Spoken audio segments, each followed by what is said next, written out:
이 시간 함께 묵상하실 하나님의 말씀은 로마서 1장 20절의 말씀입니다.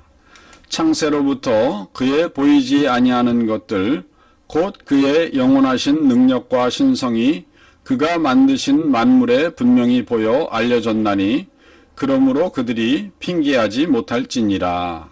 아멘. 게르만 스테파노비치 티토브는 구소련의 우주비행사로 1961년 8월 6일 지구 궤도를 비행한 두 번째의 사람이 되었습니다. 당시 26살이었던 티토브는 2021년까지 우주를 비행한 사람들 중 최연소 인물이었습니다. 당시 티토프는 지구를 17번 공전하였는데 우주선을 조종하고 우주에서 하루 이상을 보낸 최초의 사람이 되었으며 또한 지구 궤도에서 잠을 자고 우주병에 걸려 우주에서 구토한 최초의 인물이기도 하였습니다.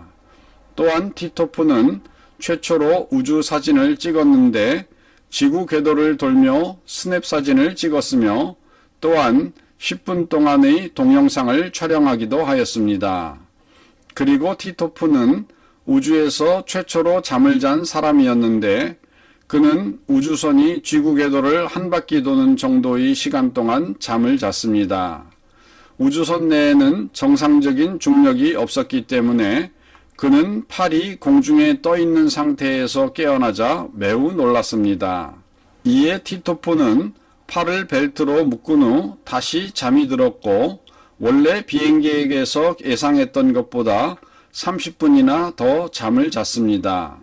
그런데 티토프는 1962년에 미국의 시애틀을 방문했을 때 기자들로부터 그의 우주비행이 그 자신의 삶의 철학에 어떤 영향을 미쳤는지를 질문받았습니다.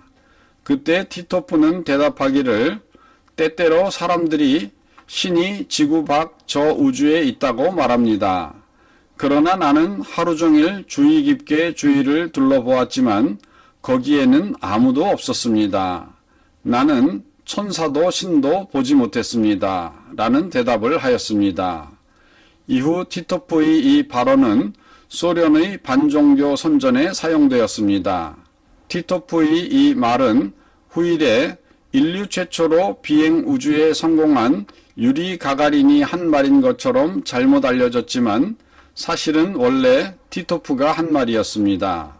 그런데 티토프와 똑같은 우주여행을 하고 귀환한 미국의 우주비행사 맥디빗은 우주에서 하나님을 만났다고 고백하였습니다.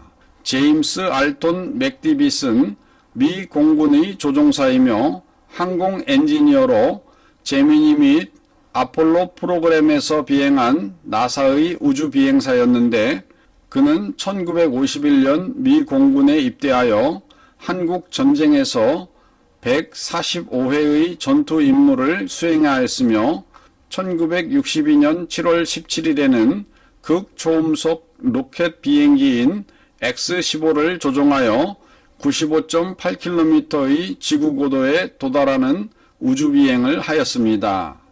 맥디빗은 이때의 우주 경험에 대해 말하기를 나는 하나님의 모습을 볼 수는 없었습니다. 그러나 우주의 천체 신비 속에서 나는 창조자 하나님이 분명히 존재함을 믿게 되었습니다. 라고 말했습니다. 이처럼 똑같은 우주를 보아도 육안으로 보는 자와 영의 눈을 뜨고 보는 자는 보는 것에 큰 차이를 나타냅니다. 그러므로 믿음은 영의 눈을 뜬 자만이 가질 수 있는 축복입니다. 그렇습니다.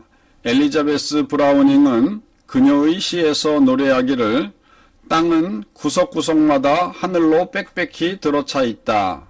사실 모든 떨기나무는 하나님의 불꽃으로 타오른다. 하지만 오직 그것을 알아보는 사람만 그 앞에서 신을 벗는다. 라고 하였습니다. 모세가 보았던 신비로운 현상인 떨기나무에 불이 붙었어도 타지 않았던 것과 같은 하나님의 신비한 능력은 사실 그분이 지으신 만물에 항상 펼쳐져 있지만 믿음의 눈이 열린 사람만이 비로소 이것을 보고 하나님을 찬양할 수가 있습니다. 오늘도 영의 눈이 열려서 하나님의 놀라운 신비를 볼 수 있게 해달라고 기도하는 성도가 되시기를 주님의 이름으로 축원드립니다. 다 같이 기도하시겠습니다. 사랑하는 하나님 아버지, 우리가 세상을 살아갈 때에 영의 눈이 열리지 아니하면 아무리 천사가 옆에 서 있고 또 하나님의 영광이 내 앞에 나타나도 그것을 볼 수도 느낄 수도 없습니다. 우리에게 보는 눈과 듣는 귀와 깨닫는 마음을 허락하여 주시사 하나님의 영광이 온 세상에 가득 찬 것과 주의 인도하심을 보고 오늘도 그 인도하심에 인도받을 수 있는 저희들이 될 수 있도록 도와주시옵소서. 우리 구주 예수님의 이름으로 기도드리옵나이다. 아멘.